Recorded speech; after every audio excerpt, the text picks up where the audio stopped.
প্রিয় ছাত্রছাত্রী সাজবাদী চ্যানেলে স্বাগত জানিয়ে ক্লাস 10 আমি আজকের যে ভিডিওটা তোমাদের সামনে এসেছি পঞ্চম অধ্যায়ের 2 নম্বরের প্রশ্ন 4 নম্বরের প্রশ্ন এবং 8 নম্বরের প্রশ্ন। আমি বলেছিলাম যে পরীক্ষার আগে তোমাদের অধ্যায় ধরে ধরে যে প্রশ্নগুলো গুরুত্বপূর্ণ সেইগুলো নিয়ে আমরা হাজির হব। তো আজকে তেমনই কিছু প্রশ্ন তোমাদের সামনে তুলে ধরছি। এখনও যারা এই প্রশ্নগুলো রেডি করতে পারোনি অবশ্যই রেডি করবে। প্রথমে 2 নম্বরের প্রশ্নগুলো বলে দিই। দেখো, ছাপাখানার প্রাক আধুনিক যুগের দুটি বৈশিষ্ট্য লেখো। ছাপাখানার প্রাক আধুনিক যুগের দুটি বৈশিষ্ট্য লেখো। বিদ্যাসাগরকে কেন বিদ্যা বণিক বলা হয়? দ্বিতীয় প্রশ্ন, বিদ্যাসাগরকে কেন বিদ্যা বণিক বলা হয়? ছাপা বই শিক্ষার প্রসারে কি ভূমিকা নিয়েছিল? ছাপা বই শিক্ষার প্রসারে কি ভূমিকা নিয়েছিল? বোস ইনস্টিটিউট কে কবে প্রতিষ্ঠা করেন?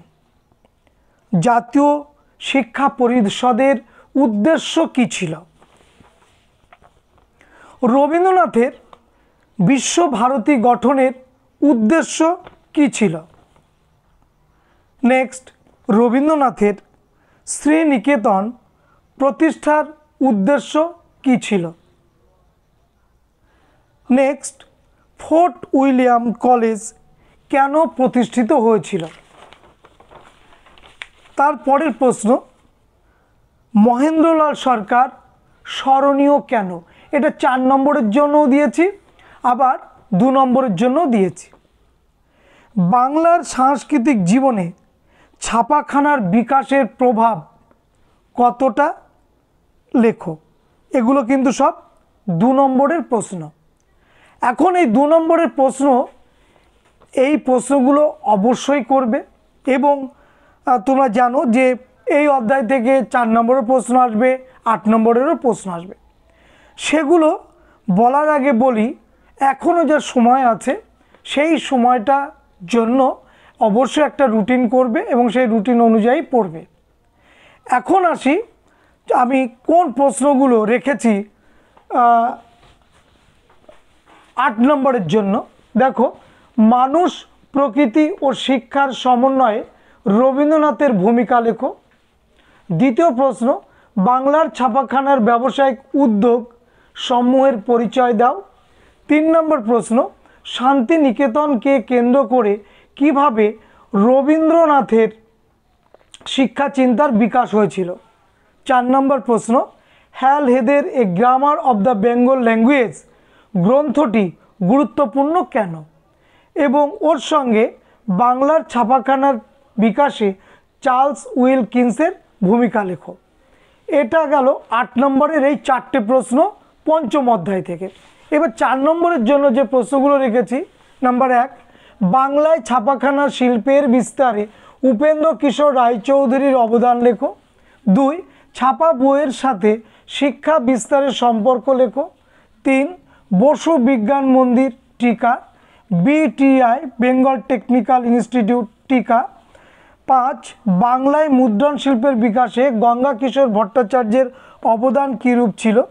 6, বিজ্ঞান চর্চায় মহেন্দ্রলাল সরকারের অবদান লেখো। 7, শ্রীরামপুর মিশন প্রেস কীভাবে মুদ্রণ প্রতিষ্ঠানে পরিণত হয়। 8, ছাপাখানার ব্যবসায়িক উদ্যোগে বিদ্যাসাগরের ভূমিকা লেখো।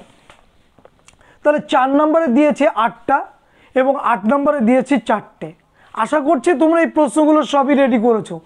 যদি না করে থাকো এই মুহূর্তে এই প্রশ্নগুলো অবশ্যই চোখ বুলিয়ে যাবে, কারণ এই প্রশ্নগুলো কিন্তু খুব গুরুত্বপূর্ণ। আবারও বলছি, মাধ্যমিকের সাজেশান বলে কিছু হয় না। টেক্সট বইটা খুব ফলদায়ী, উপকারী আমাদের কাছে। টেক্সট বইটা যে যত পড়বে সে কিন্তু তত ভালো পাবে। আবার একটা কথা বলি, টেক্সট বইটা বারবার পড়তে হবে। বারবার পড়ে নিজের মধ্যে আত্মস্থ করে নাও, দেখবে একটা ভরসার জায়গা তৈরি হবে যে আমার টেক্সট বই পড়া আছে, আসুক না কোন প্রশ্ন আসবে এখান থেকে, আসুক আমি লিখতে পারবো। সুতরাং এই জায়গাটা তৈরি করতে গেলে অবশ্যই টেক্সট বইটা পড়তে হবে। তাহলে এই প্রশ্নগুলো দিলাম আজকের এই ভিডিওতে। তোমাদের আশা করব যে তোমাদের পরীক্ষাটা সুন্দর হবে এবং এই প্রশ্নগুলো তোমরা রেডি করে অবশ্যই পরীক্ষা হলে যাবে। সবাইকে ধন্যবাদ। দেখা হবে সব 6 অধ্যায়ের প্রশ্ন নিয়ে তোমাদের সাথে। কেমন?